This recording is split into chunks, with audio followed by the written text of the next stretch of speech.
তার সঠিকতাকে প্রমাণ করার জন্য আপনাকে সে দমন করতে পারবে, খুন করতে পারবে এবং up to the mass killing সে যাইতে পারবে, জেনোসাইডে যাইতে পারবে। দৃশ্য তো অন্য একটা দল, কিন্তু কার্যত হচ্ছে যাদের হয়ে আপনি মনোনীত হয়ে নির্বাচিত হয়েছেন, আপনি তাদের আসলে মনোনীত এবং তাদের কথা অনুযায়ী কিংবা তাদের নীতি অনুযায়ী আপনি চলতে বাধ্য।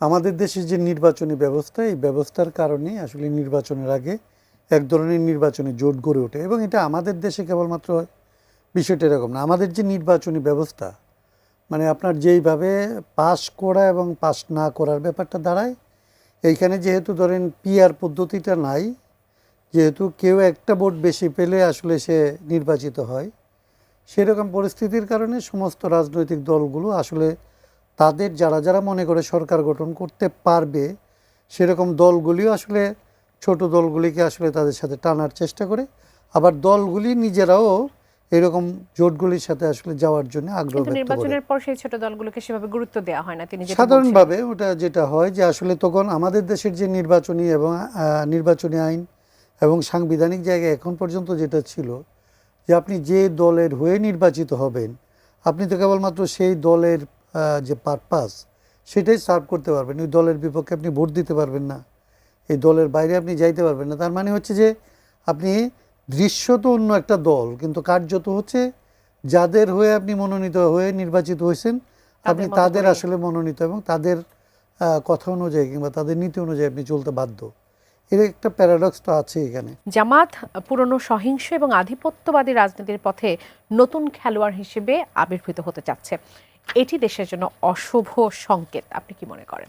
এইটা তো হচ্ছে আমার কাছে মনে হয় যে এটা নিয়ে আলোচনা করার কিছু নাই। সবচেয়ে দুর্ভাগ্যের ব্যাপার হচ্ছে যে এত বড় একটা স্কোপ ক্রিয়েট হয়েছিল যে আমাদের যেটা বলতেছিলেন এমনিতে অফলাইনে, যে বাংলাদেশ নতুন করে আসলে একটা নতুন রাজনৈতিক সংস্কৃতি চালু করতে পারত এবং আমরা এটা আশা করতেছিলাম যে ঐকমত্য কমিশনে যখন আমরা বসছিলাম পাশাপাশি অনেক রাজনৈতিক দল, আমাদের এটা মনে হচ্ছিল, বিশ্বাস করতে আসলে ভালো লাগতেছিল যে আমাদের কিছু চেঞ্জ হচ্ছে। কিন্তু আমরা ডাকসু নির্বাচনের পরে যখন আসলে জামাত একটা বড় রকমের বিজয়ের মধ্যে দিয়ে আসলো, তারপর থেকে আমরা দেখলাম যে তাদের ওইখানকার আচরণ এবং তাদের রাজনৈতিক আচরণ একদম ধরেন একটা অবিশ্বাস্য রকমের চেঞ্জ হলো। তারা ওই ঐকমত্য কমিশনে একটা ড্রাফট জমা দিল, একটা ড্রাফট ল।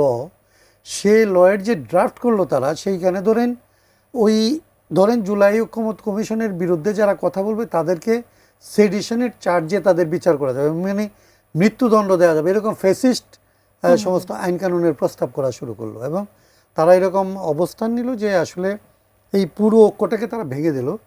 রাতারাতি তারা আসলে রাজপথে চলে গেল, এরকম জায়গাগুলি হলো। আমার কাছে তখন এটা মনে হয়েছিল যে এরকম একটা ফ্যাসিস্ট ল আসলে ড্রাফট করার কথা এরকম সময় কখন মাথায় আসে। তা আমি এটা অনেক চিন্তা করে দেখছি যে একটা দল যখন আসলে তার নিজের ক্ষমতার জন্যে, নিজেকে ক্ষমতাসীন রাখার জন্যে যখন সে গণহত্যা পর্যন্ত যাওয়াটাকে তার মনস্তত্ত্বের মধ্যে রাখে, তখন আসলে তার কাছ থেকে আসলে গণতন্ত্রকে মুক্ত করা খুব কঠিন। জামাতে ইসলামী ধরেন ৭১ হয়তো গণহত্যা করছিল, কিন্তু আজকে পর্যন্ত সে গণহত্যাকে সে মহিমান্বিতই করতে চায়।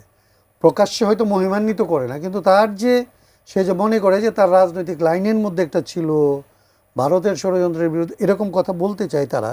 এটার ভেতর দিয়ে তারা ওই মনস্তত্ত্বটাই ধারণ করে যে প্রয়োজনে তার সঠিকতাকে প্রমাণ করার জন্য আপনাকে সে দমন করতে পারবে, খুন করতে পারবে এবং up to the mass killing সে যাইতে পারবে, জেনোসাইডে যাইতে পারবে এবং এটা জাস্টিফাইড মনে করে সে। এই মনস্তত্ত্ব দিয়ে আসলে গণতন্ত্র হয় না।